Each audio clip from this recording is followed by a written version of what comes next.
On this episode of the Josh Kirby on Sports podcast, me and CJ will be taking a look inside Week 12 action in the National Football League, along with an interesting breakdown from CJ about high-powered offenses in college football today. All that and so much more. That's all coming your way next on the Josh Kirby on Sports podcast. Oh, indeed. I'm glad you connected. This is Dave Johnson, voice of the Washington Wizards. You have connected to the right place because you are listening to my man, Josh Kirby on Sports Podcast. All right. Episode 15 of the Josh Kirby on Sports Podcast starts right now. I'm your host, Josh Kirby, alongside my co-host, CJ Mentier. CJ, how was your Thanksgiving, sir? It was very delicious, I can tell you that. Yes, it was very delicious. I had a lot of turkey, a lot of pie. Actually took home 2 pumpkin pies from work. I had cheesecake, so I beat you out. Cheesecake? You don't like cheesecake? No, cheesecake on Thanksgiving? What is wrong with you? Hey, I mean, I ain't hating, so. All right, well, let's get right into it here. We have a pretty full podcast, and we're going to start off diving head in first with the NFL. Your 3 Thanksgiving Day matchups starting with the Chicago Bears and Detroit Lions. Wow. I was sort of surprised that Mitch Trubisky was out, but Chase Daniel got the job done. I guess Matt Nagy really has an act for taking on quarterbacks. Yeah, and next week I heard a report that Chase Daniel might start again. Just goes to show you how great of a coach Matt Nagy is by taking on a backup quarterback like that, and they beat the Lions 23-16. Yeah, the Lions, I believe they won last year on Thanksgiving. Was it against the Vikings? I believe it was. But I was scared for this game because Mitch Trubisky, he's the leader on that offense, and taking away a leader is something bad for an offense. But Chase Daniel, man, he came in 27 of 37, only incompleted 10 passes. That's pretty dang good for a quarterback, for a backup. And this is also the second time they played him in 3 weeks. They played him a couple weeks ago, played another team, and then had to go back and play Detroit. So they already know what's going on with Detroit. Wow. Yeah, but think about this. Rushing yards, non-existent in this game. I'm surprised about that, too, because, you would think with the backup quarterback, you would need to rely on your run game more than anything, but I guess Chase Daniel just knew what he needed to do in this game. Yeah. But, I mean, of course, the big plus this game was the Bears' defense, and it's been there the whole season. Eddie Jackson with the interception return. Yeah, Matt Stafford with 2 interceptions on the day. That goes to show you how great the Bears' defense is so far. They're the number 1 defense. I don't care what the stats say on the Baltimore Ravens having the number 1 defense. I don't care because the Chicago Bears, they're going to play the Rams up here in a couple of weeks, and it's going to be in Chicago. And I can tell you that, the Rams have a powerful offense, but the Bears are the scary team because they know how to play defense and they have a viable offense. In my opinion, watch out for the Bears because if they get a home game in the playoffs, watch out. Watch out. Yep, and LeGarrette Blount in that game, 19 carries, 88 yards. Yeah. They Very good game for him. They were pushing the football, but I think turnovers was the main factor in what cost the Lions the game. Yeah, also. Because it was a close game all around. Yeah, I mean, the interception return was the dagger that put the Bears ahead.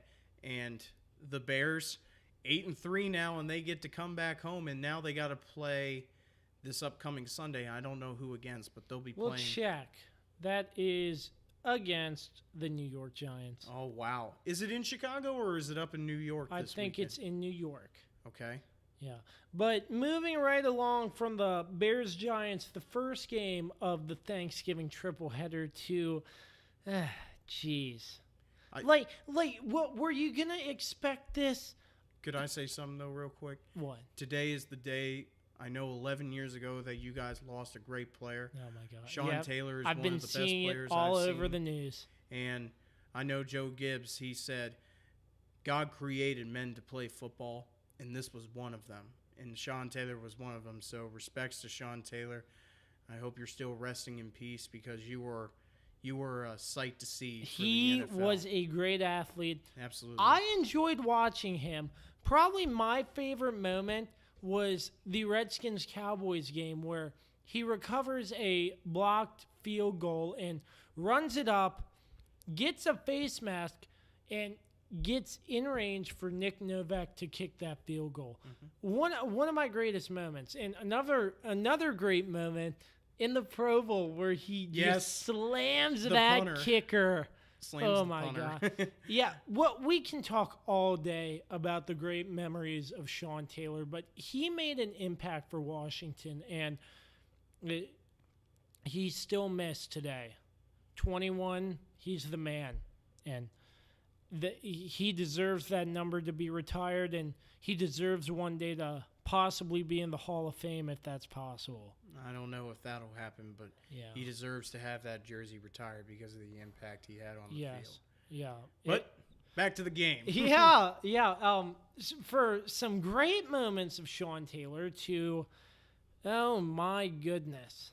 Like, who was going to expect the Redskins were going to pull out a win with their backup quarterback on a short week? Like, seriously. Yeah. Case in point, the reason why they didn't lose, first off, Adrian Peterson, 12 carries, 35 yards. Once again, the run game, non-existent.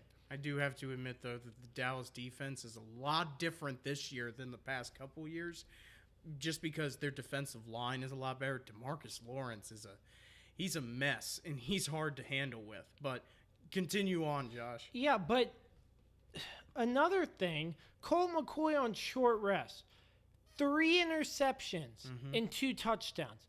The Redskins took the lead there from that touchdown pass to Trey Quinn. I was like, man, this might be a close game, but no, it wasn't. And, I mean, I wasn't keeping my hopes up, short rest for a backup quarterback, a short week to prepare. Doesn't get all the Probably only 2 days of practice before they fly out on Wednesday. Most likely, and play on Thursday. So, I mean, the division is neck and neck. And we'll get into that later, but yeah, it's crazy. Yep, and I expected this. So, Redskins are still tied for first place with Dallas. Yes. I mean, shockingly. I mean, the division is that bad, but here's what I want to say about Dallas, though, is that this game, it's a good division win for them, but I still just I hate that they're on Thanksgiving. I really do.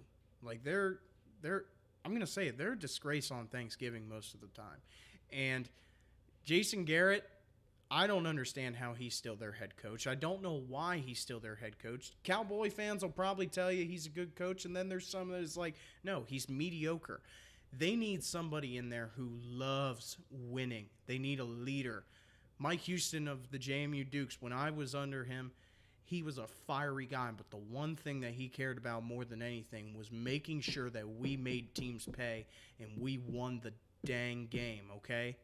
That was the number one thing, and I just don't see that with Jason Garrett because now, after this huge win against the Washington Redskins, guess who they got to play on Thursday night this week? The New Orleans Saints. The New Orleans Saints. Sure, they come to Dallas, but you still got to go up against New Orleans. And now DeMarcus That's Lawrence going to be already tough. And now DeMarcus Lawrence, he's already talking. He's already saying we're going to make that offensive line choke. And I don't believe that 1 second because this offense for New Orleans is pretty dang good. Yep. And with that point, if the Cowboys lose, the Redskins play on Monday night against Patrick's Eagles. And if the Redskins win, they're back in first place. I know. That's how terrible the division is. But, the Redskins on Monday night against the Eagles, they're going to lose. Probably Carson Wentz throwing 500 yards or some absurd like that because, it's Monday night. But, I mean, Colt McCoy, his stats, there's a lot to improve on in Washington. And could Colt McCoy be the answer? I'm not sure. I'm not but so sure either. yeah, but Alex Smith coming back to play, That's not happening this year, Josh. not this year. I meant in years to come. I don't know. What does this mean for the Redskins moving forward? Like, they put all their money into Alex Smith, Yeah, and they did. there he is, injured. Like, there's And it's the worst kind of injury. Yes. It's a broken leg. yeah, and there's doubt that if he will come back Yes. in the years to come. Because of his age, too. Yeah. I mean, he's already 35 years old, 34 years old. Yeah. So what does that mean moving forward? That's stuff we're gonna have to dive deep into. We'll dive into that later, but I mean, the Redskins just be happy that at least you have a competent quarterback with Colt McCoy at least. Yeah, he's been with the system for a Yes. while, but Yes. like he hasn't played since 14, and I mean with not as many reps, Yes. I was totally expecting that. I like how close it was, 31-23, but still, I was expecting that. Zeke Elliott on the other side of the ball, 26 for 121 and a touchdown. Dak Prescott rushed one in as well. And Dak Prescott in the air, 22 for 31, 289 yards and 2 touchdowns. So Dallas, pretty good day for them. Pretty good overall performance for him. Yep, and we're moving right along from the 31-23 loss in Dallas to New Orleans, moving right along. Yeah, my good man Biff, his Saints pulled it out again. I mean, everyone kind of expected it, though, for New Orleans to pull it out against Atlanta. It's a struggling defense. They're not really too hot right now. And Matt Ryan, he did good, though. 35 of 47 for over 300 yards. But at the end of the day, I mean, Drew Brees is still Drew Brees, and he's on fire still. So Yeah, most definitely. But what I see here, Drew Brees threw 4 touchdowns, but he has only 171 passing yards. I don't see how that the stats, who cares? 4 touchdowns. 4 That's big. touchdowns. I don't care what you say. Drew Brees, 4 touchdowns. Who cares if the passing yards matter? Points on the board to win the game. Alvin Kamara, Mark Ingram, also the dynamic backs. That's what makes them so good on offense. And we've said alleviate it the many times. pressure off the quarterback. Yeah, I mean, if I had a quarter for every time I said the running game, something about the running game on this podcast, I'd be rich. You'd be very rich. Yes, I mean, it's something you got to have in this league. And look at what Atlanta did. Not run the football. Matt Ryan was their leading rusher. He was their leading rusher. Tevin Coleman only had 8 carries for 6 yards. Oh, my. Not even a yard gained per average. Well, you all know the story there if you're a listener. But, yep, 31-17. Any last thoughts on that game? Well, I mean, the only big thing about that is that the Saints do turn the ball over sometimes, though. Drew Brees fumbled it one time, and also he threw a pick. So, I mean, that was probably the only bad takeaway from this game in terms of what the New Orleans Saints did. But other than that, my good man Biff and his Saints pulled it out this week, and now they go up against Dallas this Thursday. Oh, yeah. And I'm sure you'll be that's- happy if they win. Yep, I'm hoping they do. But moving on, Thanksgiving, in Thanksgiving, all division games. So, Yes. well, that was interesting. But moving right along to Sunday, the Buffalo Bills and the Jacksonville Jaguars. Thank you to my boy Jonah, first off, because he started my intro for this podcast and actually joined me on a show. So he gave me a Sunday ticket info so I could watch this game. 4 screens on my phone. I was like, yeah, and I was like, what's going on here? Buffalo's actually doing well. Hey, remember the remarks at the beginning of the year? Actually, before the beginning of the year, Jalen Ramsey calling out and saying Josh Allen is trash. That's what he gets. Well, I guess you get your comeuppance because Josh Allen, he played pretty good. He only threw the ball 19 times, but he got a touchdown and he got what they needed to do. 160 yards. The rushing game here, like, wow, Josh Allen, 99 yards on the ground. I'm surprised, man. Wow. I really am. And Jacksonville did a good job, too. They had over 200 yards rushing. What does that tell you, though? There is an issue. Blake And Bortles. its name is Blake Bortles. And just the other day, I believe it was yesterday, Blake Bortles is benched. They are starting Cody Kessler now. They fired their offensive coordinator. I don't know what to tell you about Jacksonville. They're in a mess right now. There's really big are. changes coming. There are. Obviously. And the only thing I will say about this, though, is that Blake Bortles, he's probably going to need to be there for another year just so that they could get the money out of his contract. Because it is a 3-year deal, but the only way that they're going to be able to make any money on this is if they keep him another year. I don't know if Cody Kessler can turn this around for them. I mean, they're 3-8 right now, but I don't see them turning this around this year. But Blake Bortles, man, dude, after the season you had last year, taking it all the way to the title game, the past 2 weeks, 127 yards passing and 104 yards passing the past 2 weeks. What is up? What is up? You have weapons at your disposal. You do. And D.D. Westbrook, T.J. Yeldon, Leonard Fournette out I of know the Marquise backfield. Lee is hurt. I know Austin Seferian-Jenkins is hurt. Dante Moncrief. But you have these weapons at your disposal that players like, yeah, you said Dante Moncrief, that Andrew Luck made look great. So I don't know what to say. Buffalo, great win. And Leonard Fournette, you also get your comeuppance, and now you're suspended for this upcoming game. Hey, because not 18 carries for 95 yards before he gets ejected. I know, and he did that last week against Pittsburgh. He didn't get ejected, but now you are for throwing punches. What are you doing? I know this season is lost, but you cannot do that because that does not look good on your resume going forward. It just doesn't. It says that you put yourself above the team. That is not good. But Buffalo, nice job. Way to go, Josh Allen. Take back what Jalen Ramsey said, and you get the win. And now you move on to 4-7. 24-21.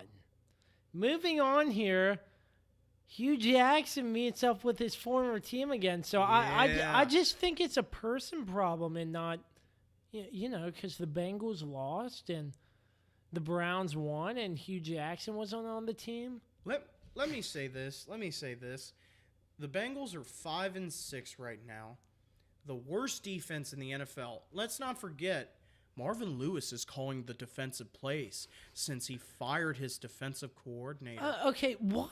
First off, why is Marvin Lewis still the head coach of the Bengals? Let me ask you this. In what profession anywhere in the world can somebody be average or below average for 16 years and still keep their job? I don't understand. I really don't understand. How in the world? He has won 4 division titles, 0-7 in the playoffs. Never won a playoff game. Chokes in the wild card every time. 16 years. And now you are playing against a team that you beat twice last year. They went 0-16. What do? They drop 35 points on you. Baker Mayfield throws 4 touchdowns. No picks. 258 yards. Wow. Well, some funny things I took from this game, I just hope Hugh Jackson took that game ball and hung it on his mantelpiece. That was hilarious. I know it was, but I don't blame Hugh Jackson for taking a job. I mean, he needs a job after he gets fired from Cleveland. He's a coach. It's his profession. And when Baker Mayfield said, "Oh, I can't believe that Hugh Jackson would go to a division rival." If the Baltimore Ravens were to call me and say, "Hey, we have a job opening for you," I'd say, "I'm there. I don't care what I am. I may be a Steelers fan, but I don't care. I'm taking that job." It's the same thing with Hugh Jackson. You can't have loyalty as a coach. You need a job. Yeah. They're not making millions and millions of dollars every single year. They're doing it because they love the game. And Hugh Jackson, yeah, he's got a game ball from Demarius Randall. Good on him. But the Bengals, they're just a bad team this year. Now Andy Dalton's gone for the year. He's on injured reserve, so Jeff Driscoll is now going to be the starting quarterback for the Bengals. I don't know what to say about that one, but 10 for 17, 100 yards, one touchdown and an interception before Jeff Driscoll takes over for him. And Baker Mayfield had some comments about Hugh Jackson after the game, or sort of like That's saying, what I was saying. yeah, like, yeah, I forget what he said exactly, but we have people we trust now calling the plays. Yeah, I can't believe that he would just call out a coach like that. Who do you think you are? You're a rookie. No one. But guess what? I'm going to say it, Josh. Athletes, they're dicks. They really are. They are. When they have that money on them, they feel like they could do whatever they want. And I've been around athletes. They don't care about anyone else but themselves and their brothers. That's all they care about. And so I'm not surprised he said that stuff, because he's a quarterback in the NFL who makes millions of dollars. And he doesn't give a crap about who. He doesn't give a crap about anybody. Yeah, definitely. And, yeah, I mean, I agree with you, sort of. I think it's just, oh, man.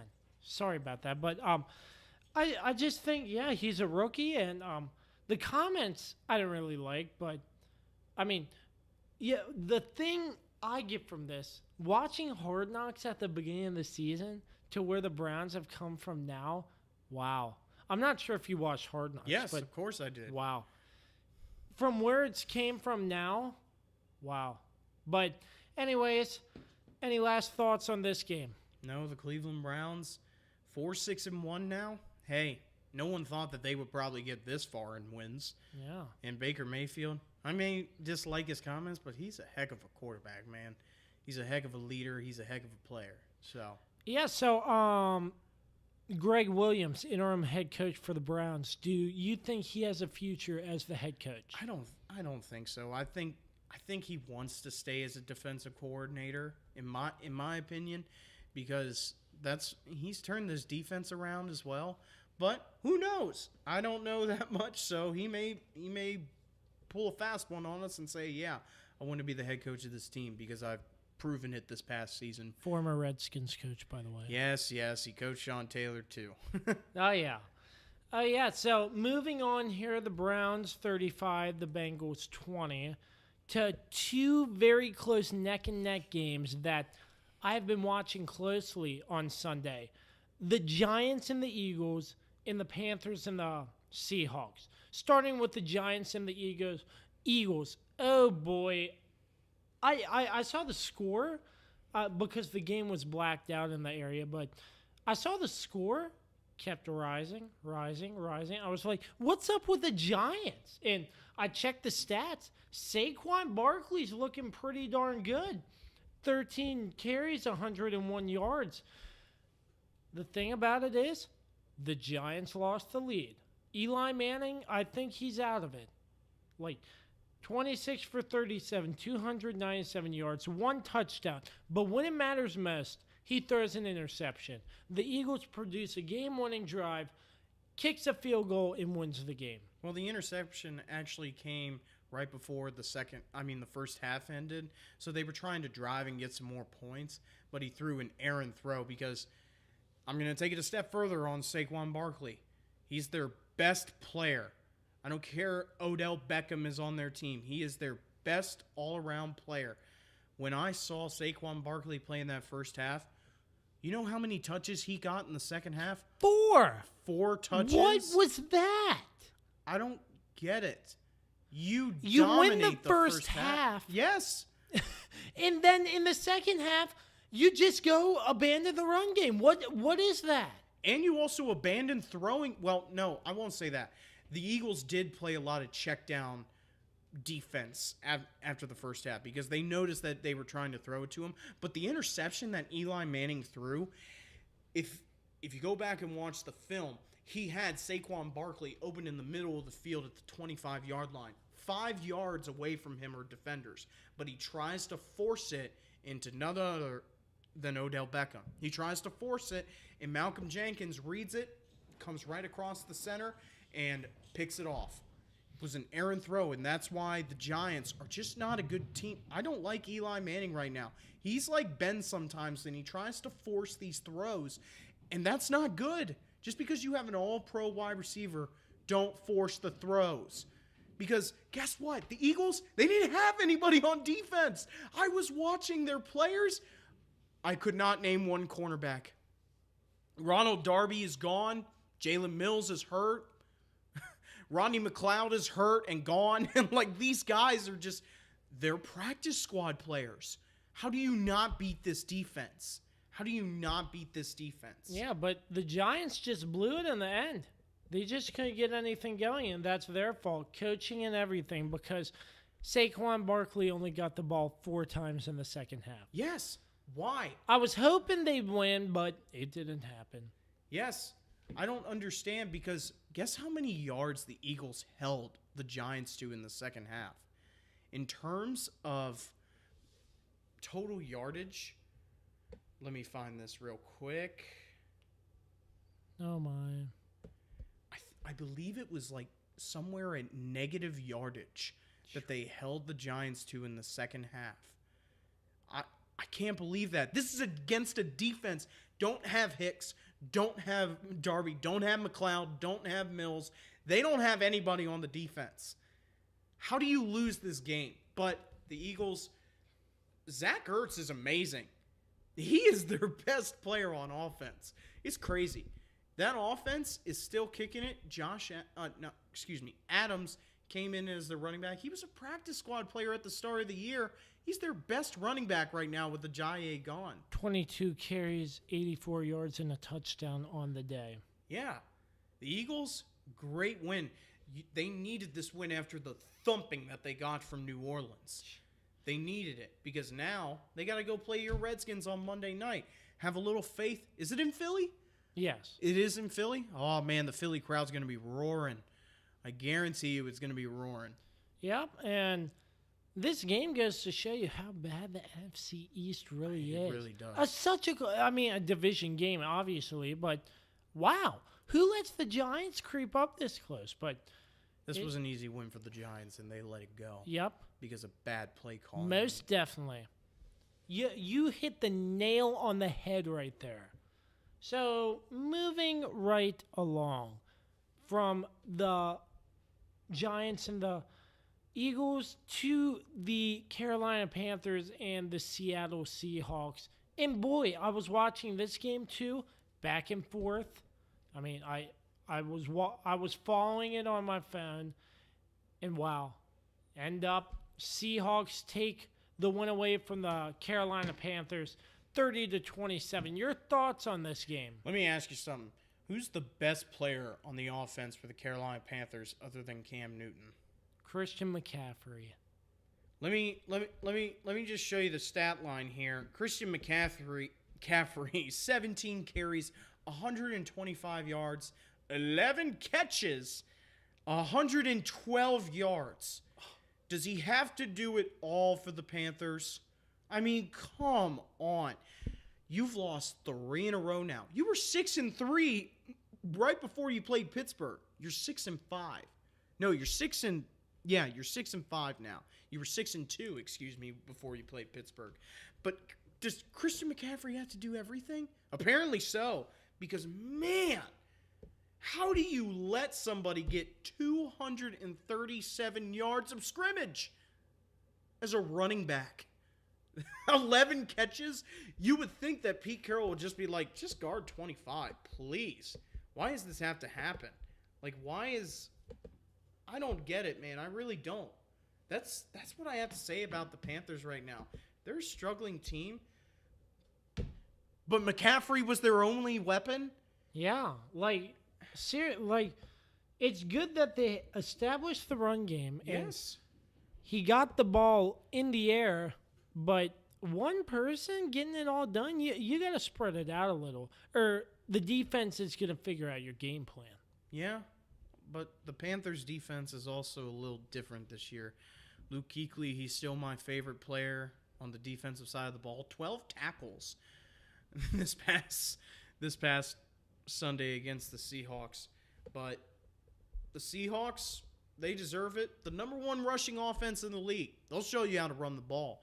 But they got it done. Russell Wilson, he's a pretty dang good quarterback this year. He's brought his team back to a lot of wins this year. and now they're 6-5 now moving forward.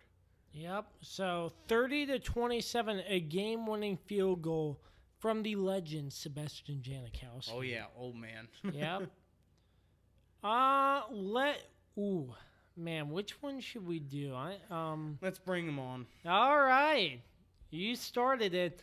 I could hear CJ screaming from my house after Big Ben threw this interception in the end zone to lose the game for the Pittsburgh Steelers. The Denver Broncos come from behind and beat the Pittsburgh Steelers 24-17. Ben Roethlisberger had 462 yards passing. You could see that the Steelers just aren't running the ball against the Denver Broncos. The Denver Broncos have the number 27 rush defense. Why are you not running the ball? If you're watching film, why are you not running the ball against these guys? Why are you not doing that? Why is Roethlisberger throwing the ball 56 times? You only gave the ball to James Conner 13 times. Sure, he got 53 yards.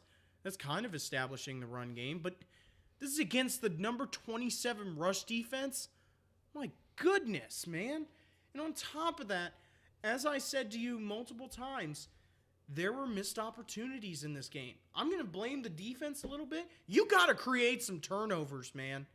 Because, yeah, the offense is turning the ball over sometimes, but the defense stopped them, but they never created a turnover against them. Case Keenum, he was dang near perfect in some aspects. He never threw a pick, never fumbled it, nothing. Same thing with Lindsey, never fumbled it.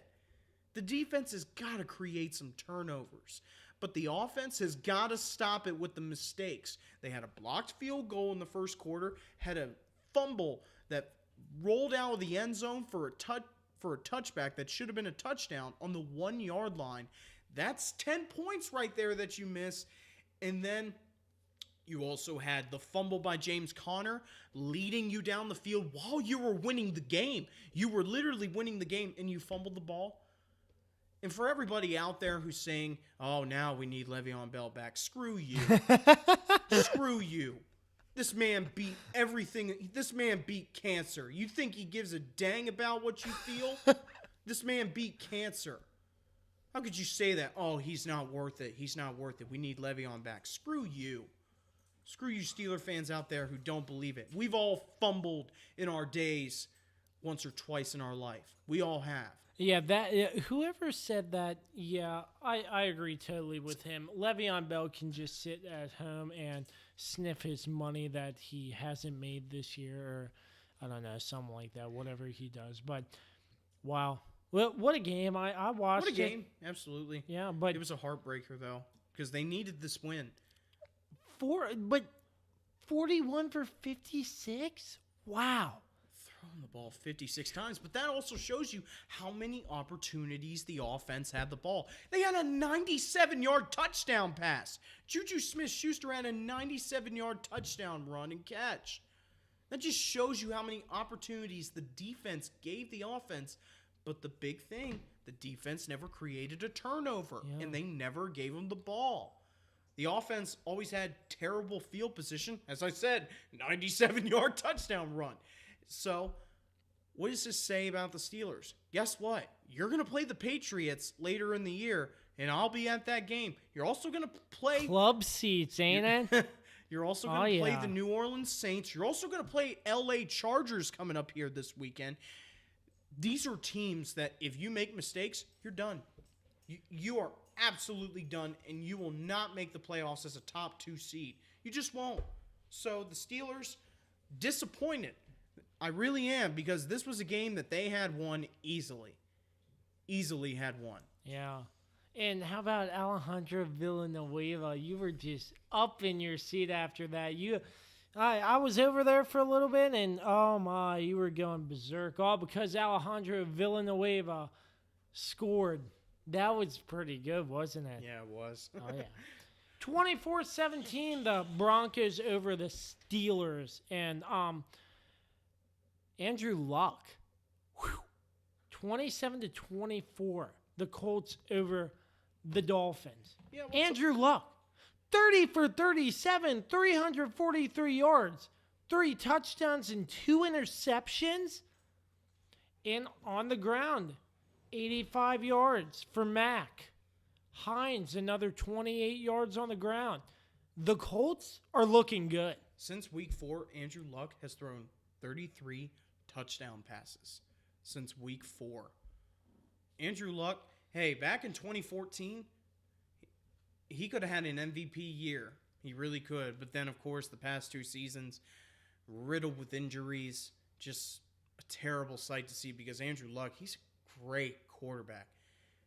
One day in this league, he will be the best quarterback in the league. You can count on that.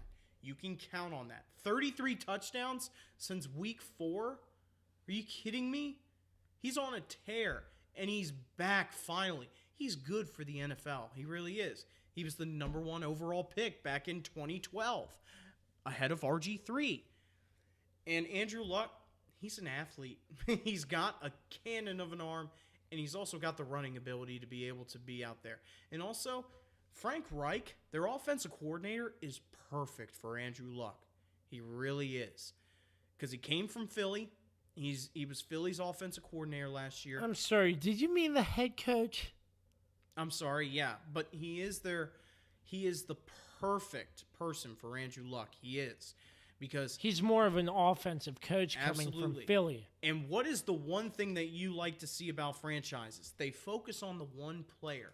And for the Colts, it's Andrew Luck. He is their franchise player, the guy that they wanted to replace Peyton Manning, and he has to some extent. Sure, he hasn't gotten to a Super Bowl, but he's led him to the playoffs every single year that he's been the starting quarterback. He is a good quarterback, and on top of that, with Frank Reich, he could easily go to the Super Bowl now with this type of offense. Easily. But, as I said, this has only been since week 4. He was hurt at the beginning of the season. You had Jacoby Brissett in. So the Colts, they had a little bit of a rough start. But easily, watch out for him in the next couple years. Watch out. If Andrew Luck stays healthy, he is the best quarterback in the game here in a couple of years. Potential wild card spot this year? Or? I don't know. Because the AFC South, they still got to contest with Houston. They have them coming up again. So they're going to have to contest with them. We'll see. But maybe, I don't know, maybe. All right. Moving on here. The Vikings beat the Packers. What? Aaron Rodgers, only 198 yards and a touchdown. Kirk Cousins balling out, 29 for 38, 342 yards and 3 touchdowns. But yet again, why aren't they handing the ball to Dalvin Cook more and Latavius Murray more? 33 yards for Latavius Murray and 29 yards for Dalvin Cook. Wow.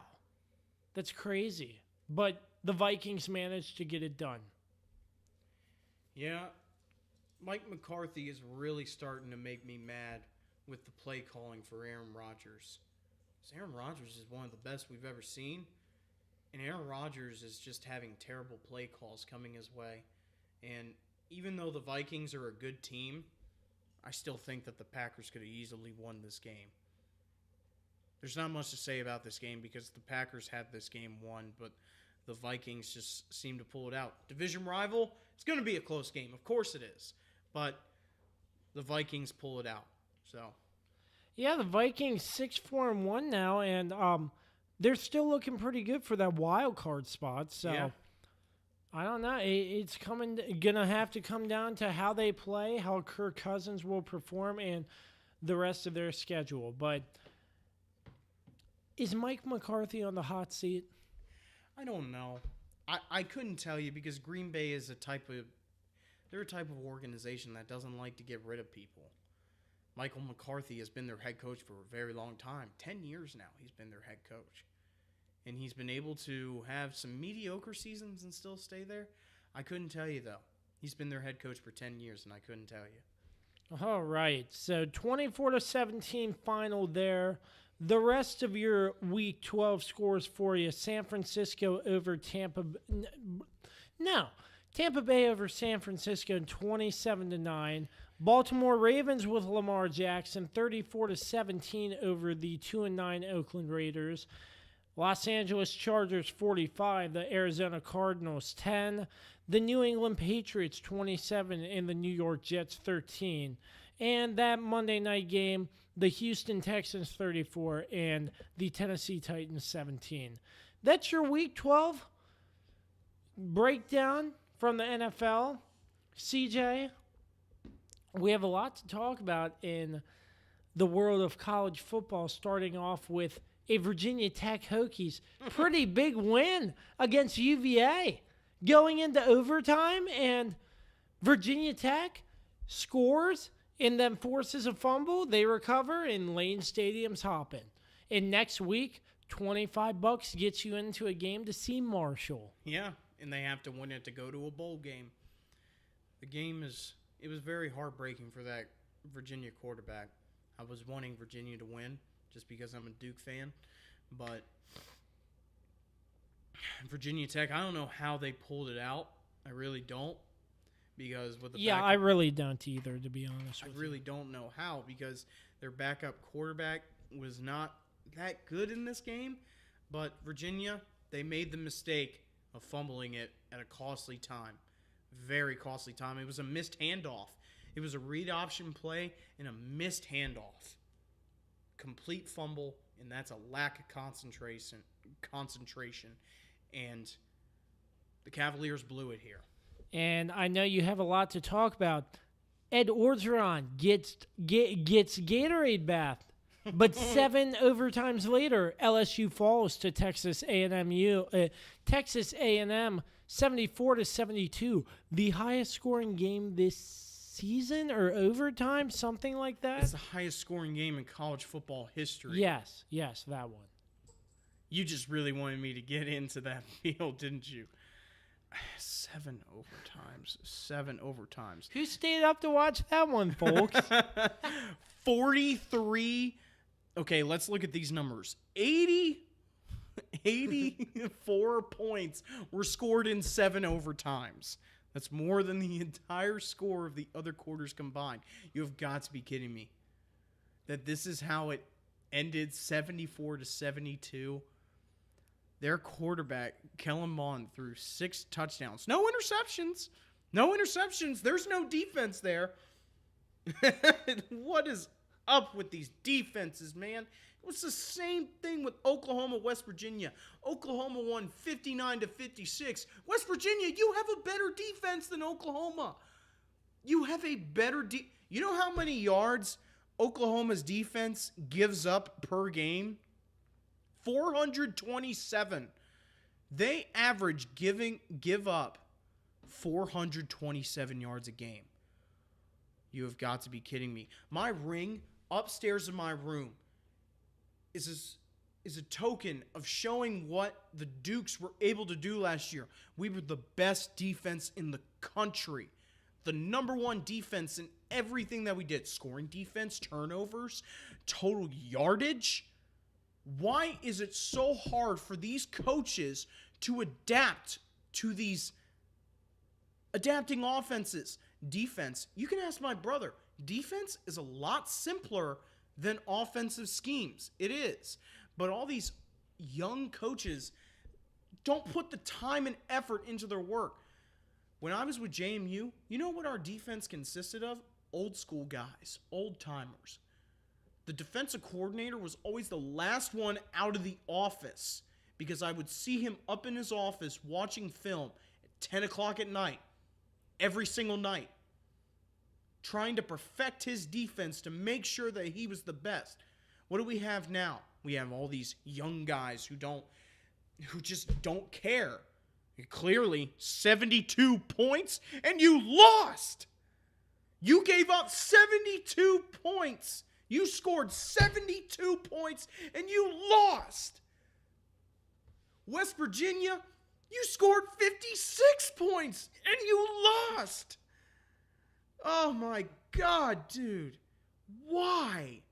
Why is this so hard to see? I know you're going to say, because that's the way football is now. No, it's not. Clearly, I have a ring upstairs to show you it is not. It is not. This is ridiculous. Their defensive coordinator should be fired. You gave up 74 points. You gave up 74 points. My God. Let's look at your total yardage here. Let's see how many total yards you gave up here. I know I'm getting so heated right now, Josh. But let's see how many total yards. You gave up 521 yards. How are you able to sleep after this game? Oh, you probably just didn't even go back to the office and watch the film because you're young. You need to get out there and do other stuff instead of caring about your job. My goodness, this is a disgrace. And I'm mad because I pride myself on working with a good defense and understanding that defense wins championships. You know why Alabama is the number 1 team in the country every single year? Because their defense is unstoppable. And you know it. They are the number 1 team because they pride themselves on fast, mad defense every single week and every single year. Or they just get an easy schedule so they can just take a one-way ticket to the national championship game. Well, guess what? They got Georgia coming up here in the SEC championship game. We'll find out. We will find out. This college football weekend, if you are not watching college football on Saturday, oh my gosh. This is the best weekend for college football. You have the Red River rematch of Oklahoma and Texas beat Oklahoma this year. You have the Red River, the one loss on Oklahoma is Texas. You have the rematch of this year. You have UCF playing Memphis. Prayers up to Mackenzie Milton. You broke your leg, and I'm so sorry because you are one of the best quarterbacks in the country for the national champions, quote unquote. You're going to play Memphis, a great team coming up here. Pittsburgh, you're going to get a chance at Clemson in the ACC championship game. And, of course, the game that we all wanted to see, but for some reason, Ohio State scores 62 points again against the number 1 defense in the country. This is Michigan we're talking about. They pride themselves on defense. I'll give some credit there. Vic Fangio, he's an old-timer. His defense just got absolutely manhandled in this game. They really did. But it just also goes to show that Jim Harbaugh is overrated. How many years has he been their head coach? 4 now? I think 3 or 4. It's 4 years, I believe. Haven't beaten Ohio State one time. This is the best Michigan team they've had in years. They still can't even beat Ohio State. You're overrated. You're absolutely overrated if you think that you're just going to be able to be the head coach of Michigan and play in the big house every year. Why is this happening? You have the number 1 defense. You have 1 loss on your schedule to Notre Dame. And you lose to Ohio State, who's an even more overrated team. Who's even more overrated. Had close wins to Nebraska and Maryland and got thumped by Purdue. Oh, my goodness. Now Ohio State gets a chance at the Big Ten championship and also the college football playoff now. If they win against Northwestern and Oklahoma wins, oh my, I don't know who's going to be the number 4 seed. And even if Georgia wins, who's going to be the number 4 seed? That's why this weekend in college football is going to be great. Maybe Pitt will pull off an upset against Clemson. I don't see that happening, but maybe. Pitt pulled off a good win. No, Miami beat them, didn't they? Miami beat them. Yeah, I'm sorry. I got confused there. I'll just let you keep talking. But this Saturday for college football is great. And as always, my Dukes got it done against the Delaware Blue Hens this past Saturday. They're going to move on to the second round of the FCS playoffs and play Colgate. And this is also another rematch from the 2015 first round of the playoffs. Colgate upset JMU back in 2015. Of course, that was the last loss that we had against an FCS opponent for 2 years as we went on a tear and went to 2 national championships back-to-back. Of course, we did lose to North Dakota State, which, if we beat Colgate, we most likely have a shot at going to North Dakota State for the quarterfinals of the FCS playoffs. That's going to be The rematch in the Fargo Dome. Oh, man. So that's my breakdown of college football, Josh. More of a rant than anything. But be ready for this Saturday for college football, Josh. Be ready. I'm sorry. I just couldn't help but laugh. I mean, if we had a camera, you'd see how much I've been crying because oh my gosh. But yeah, that UCF quarterback breaking his leg. Oh my gosh, that was awful. And it's a shame. Hopefully he'll be able to kick back up one day and play some more quarterback. But that was a really funny rant. I didn't think it was that funny, though. Yeah. Because I'm serious. Ed Orgeron gets Gatorade bathed, and 7 overtimes later, they end up losing. I wonder how mad he must have been. I couldn't tell you, Josh. I really couldn't. Yep. But any last words for the podcast before we say our farewell? Well, this weekend in football, I hope you guys enjoy because it's going to be a fun weekend for football. Watch some college football on Saturday. Yes, this weekend in college football, it's going to be a good one. It's If you aren't Saturday. working, sit down, grab some popcorn, and watch some college football. Watch some great college football. I know happen. CJ's big screen will be on. Yes, sir. And I might be there, so you never know. Alrighty, well, that wraps up another episode of the Josh Kirby on Sports podcast. Once again, want to thank my man, voice of the Washington Wizards, Dave Johnson, for our intro. Make sure you find us, email us at kirbyonsports@gmail.com. Find us on Facebook at Kirby on Sports Podcast, our Twitter at Kirby on Sports, and our brand new Instagram page at Josh Kirby on Sports Podcast. Until next time, me and CJ say so long. Hope you have a great rest of your week, and we will catch you next weekend on the next episode of the Josh Kirby on Sports Podcast. Peace.